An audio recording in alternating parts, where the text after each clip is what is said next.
The premise of the movie is set in 2067, when the world has been destroyed beyond rehabilitation because of climate change. All plant life has been extinct. With a lack of plant life, the amount of oxygen in the air has decreased exponentially. People have to buy artificial oxygen to survive. 99% of the world has gone dark. People suffocate to death. In such conditions, only one city in Australia has survived, and it is all thanks to a company called the Chronocorp Corporation that manufactures synthetic oxygen. However, artificial oxygen causes a fatal disease called the sickness over time. Humankind has mere years before it goes fully extinct. Ethan White is a resident of the Australian city.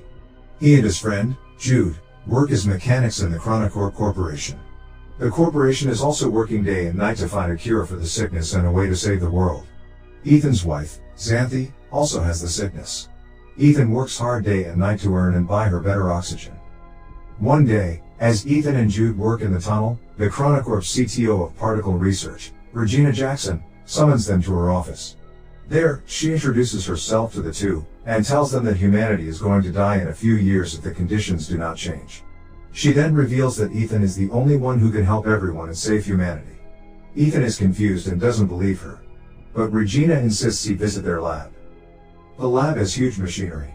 The lab doctor named Billy Mitchell introduces himself to Ethan, and looks at Ethan's wrist device for a second. They then explain to him that Ethan's father, Dr. Richard White, started this project 20 years ago. The machine that stands in front of them is a time machine called the Chronicle. In the first ever experiment done with the machine, they had to send radio waves into it to check what was on the other side. They found out through it that 407 years later, in 2474, the Earth would have enough vegetation to maintain enough oxygen in the air and sustain human life. The people come to believe that if humanity still exists several hundred years later, it is likely that they have found solutions to all the problems plaguing their reality. However, a strange activity baffled the scientists there. The waves they sent had come back reformed. When they decoded it, they found out that someone from the future had sent them the message saying, "Send Ethan White." So now, Regina and the whole team want to send Ethan into the future for him to bring back the cure. Ethan is beyond surprised. He doesn't believe them and thinks that Regina is just bluffing. Moreover, he doesn't want to leave his sick wife and go into the future. So, he declines to help. Later, Ethan and Jude are at a diner, where they buy crisp oxygen. Jude tries to persuade Ethan to go through with the plan and help save humanity. However, Ethan laughs at him, saying that he doesn't want to be like his father. Ethan hates his father for never being there for him. 20 years ago, his father left home and went missing, while his mother was killed when he was a kid. Since then, he has been brought up by Jude, who he regards as his older brother as well as best friend. He blames his father for leaving his mother to complete the project, and doesn't want to follow in his path and leave his sick wife. However, Jude manages to persuade him, saying that the only way he can save his wife is by finding a cure. Ethan reminisces of his 8th birthday when his father has bought him a strange box as a gift. As he puts his hands inside the box, a device latches onto his wrist, making him bleed. Richard had placed a permanent hand device on his son. It has been many years, but Ethan doesn't know its use yet. Later at home, Ethan tells Xanthi everything that happened during the day, and she too insists him to go. The following morning, Ethan scribes, "I will find my way back to you on a metal flower," and leaves it beside Xanthi.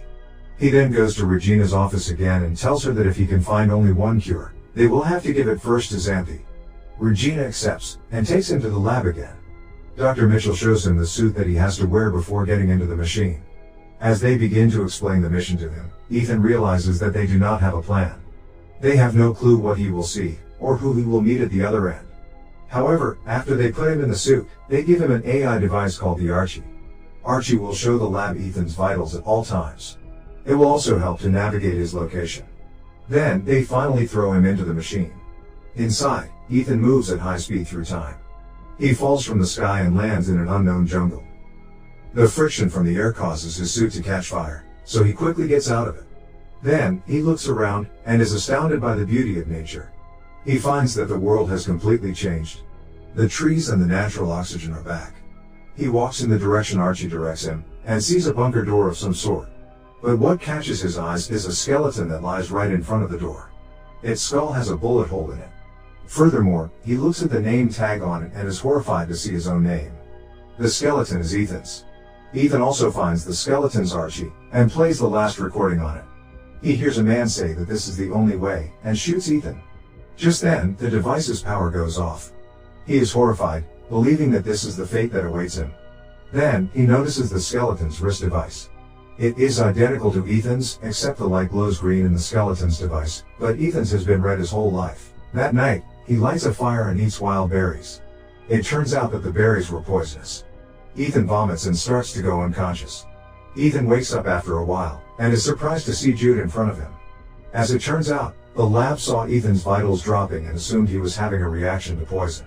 So, they quickly sent Jude to the future, with a cure to save him. Sometime later, Ethan and Jude find that his skeleton remains there, which means his fate hasn't changed. They then use Archie to find another door. Some device scans Ethan's eye and grants them access. When they go in, a monitor welcomes him. It asks him for a DNA sample. When he accepts it, his wrist device begins to work, making him bleed. After the blood test, it goes green.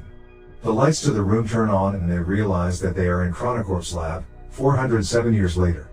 The time machine is in front of them too. Jude gets excited because now they have the means to go back to the past, but Ethan doesn't think so, saying they haven't changed anything, and he will end up dead, just like the dead Ethan. Ethan checks the system log and finds a holographic recording made by his father, who explains that the time machine was originally designed to collect the oxygen data in the future planet, and then transmit it back to the past. However, when his father first started the time machine, he received a message asking him to send his son to the future. Despite his misgivings, he chose to do so and made a DNA verification here for Ethan. Soon, Ethan and Jude realize that the time machine won't be able to take them back because its battery has almost depleted after 407 years.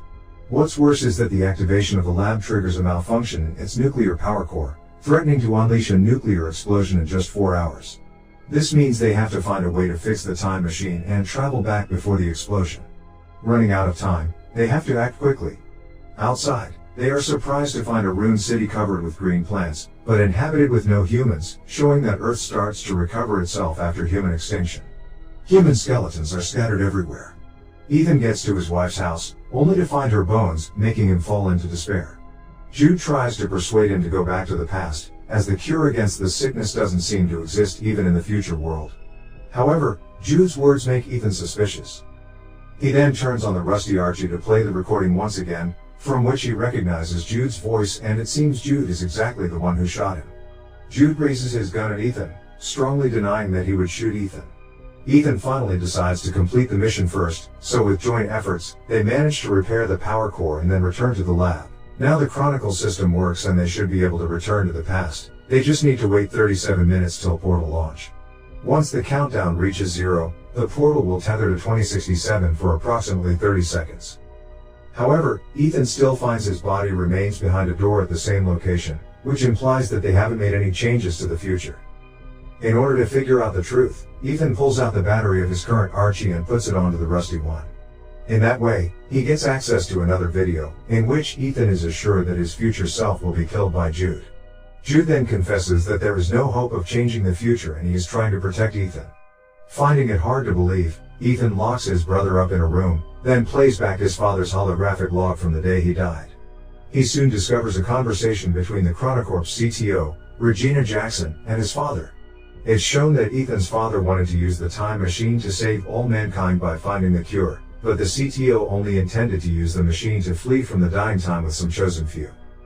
However, whichever plan they choose, someone must travel into the future and turn on the time machine.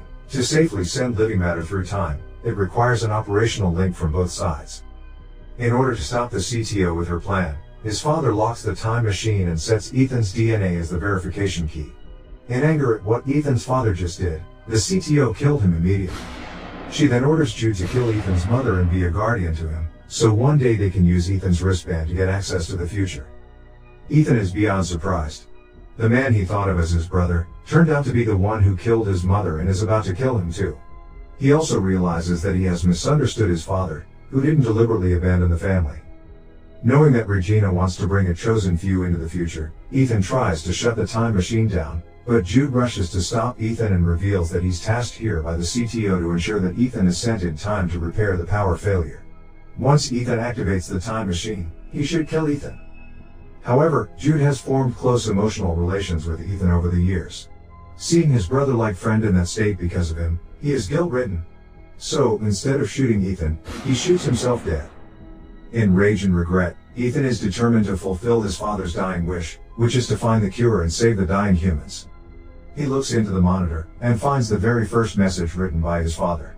He deduces that the message sent Ethan White was sent by himself. Hence, he codes in the message again and sends it into the past, along with many other things.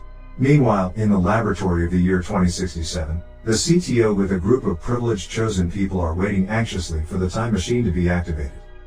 To their shock, however, the time machine sends back hundreds of extinct plants along with a copy of the recorded murder of Ethan's father. Soon after, the time machine is destroyed by Ethan, resulting in the collapse of the CTO's plan.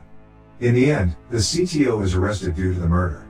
The plants sent back to 2067 are cultivated to revitalize the planet. Ethan's wife also receives a flower sent from him and understands his choice. While Ethan has to stay in the future world alone, he buries Jude and forgives him. A butterfly catches his attention, and leads him again to the same entrance, where Ethan is happy to notice that the corpse of his future self is gone. He rushes to take a look at the world outside, and feels relieved to see a futuristic eco-friendly city, in contrast to the deserted one from earlier. His decision had changed the future of mankind. Subscribe for more videos like this.